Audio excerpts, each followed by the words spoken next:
حذیفہ رضی اللہ تعالیٰ عنہ نے فرمایا کہ ہم حضرت عمر رضی اللہ تعالیٰ عنہ کی خدمت میں بیٹھے ہوئے تھے کہ آپ نے پوچھا کہ فتنے سے متعلق رسول اللہ صلی اللہ علیہ وسلم کی کوئی حدیث تم میں سے کسی کو یاد ہے؟ میں بولا میں نے اسے اسی طرح یاد رکھا ہے جیسے حضور صلی اللہ علیہ وسلم نے اس حدیث کو بیان فرمایا تھا۔ حضرت عمر رضی اللہ تعالیٰ عنہ بولے کہ تم رسول اللہ صلی اللہ علیہ وسلم سے فتن کو معلوم کرنے میں بہت بے باک تھے۔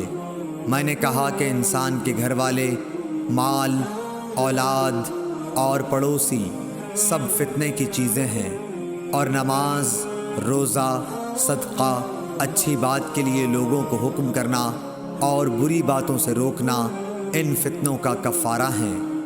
حضرت عمر رضی اللہ تعالیٰ عنہ نے فرمایا کہ میں تم سے اس کے متعلق نہیں پوچھتا، مجھے تم اس فتنے کے بارے میں بتلاؤ جو سمندر کی موج کی طرح ٹھاٹھیں مارتا ہوا بڑھے گا۔ اس پر میں نے کہا کہ یا امیر المومنین، آپ اس سے خوف نہ کھائیے، آپ کے اور فتنے کے درمیان ایک بند دروازہ ہے۔ پوچھا گیا وہ دروازہ توڑ دیا جائے گا یا صرف کھولا جائے گا؟ میں نے کہا کہ توڑ دیا جائے گا۔ حضرت عمر رضی اللہ تعالیٰ عنہ بول اٹھے کہ پھر تو وہ کبھی بند نہیں ہو سکے گا۔ شفیق نے کہا کہ ہم نے حذیفہ سے پوچھا کیا حضرت عمر رضی اللہ تعالیٰ عنہ اس دروازے کے متعلق کچھ علم رکھتے تھے؟ تو انہوں نے کہا ہاں، بالکل اسی طرح جیسے دن کے بعد رات کے آنے کا۔ میں نے تم سے ایک ایسی حدیث بیان کی ہے جو قطعاً غلط نہیں ہے۔ ہمیں اس کے متعلق حذیفہ رضی اللہ تعالیٰ عنہ سے پوچھنے میں ڈر ہوتا تھا کہ دروازے سے کیا مراد ہے، اس لیے ہم نے مسروق سے کہا کہ وہ پوچھیں۔ انہوں نے دریافت کیا تو آپ نے بتایا کہ وہ دروازہ خود حضرت عمر رضی اللہ تعالیٰ عنہ ہی تھے۔ صحیح بخاری حدیث نمبر 525۔ دوزخ نے اپنے رب سے شکایت کی کہ اے میرے رب، آگ کی شدت کی وجہ سے میرے بعض حصے نے بعض حصے کو کھا لیا ہے۔ اس پر اللہ نے اسے 2 سانس لینے کی اجازت دی، ایک سانس جاڑے میں اور ایک سانس گرمی میں۔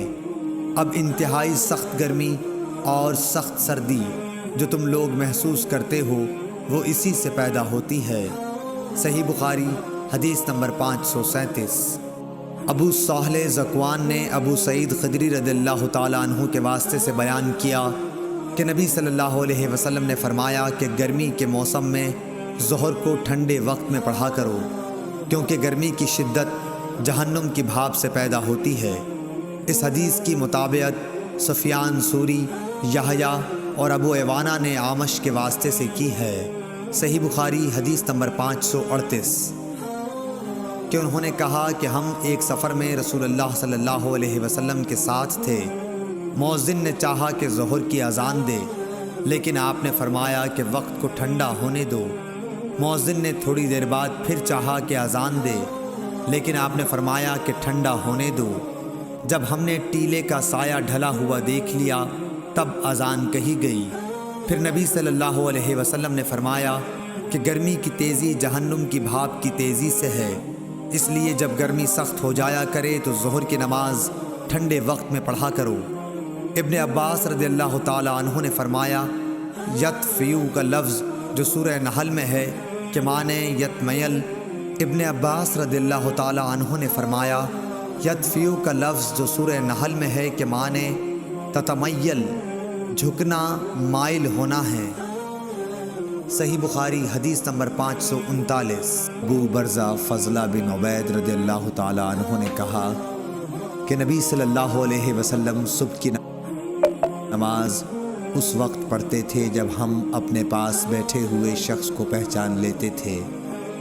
صبح کی نماز میں حضور صلی اللہ علیہ وسلم 60 سے 100 تک آیتیں پڑھتے، اور آپ ظہر اس وقت پڑھتے جب سورج ڈھل جاتا، اور عصر کی نماز اس وقت کہ ہم مدینہ منورہ کی آخری حد تک نماز پڑھنے کے بعد جاتے، لیکن سورج اب بھی تیز رہتا تھا۔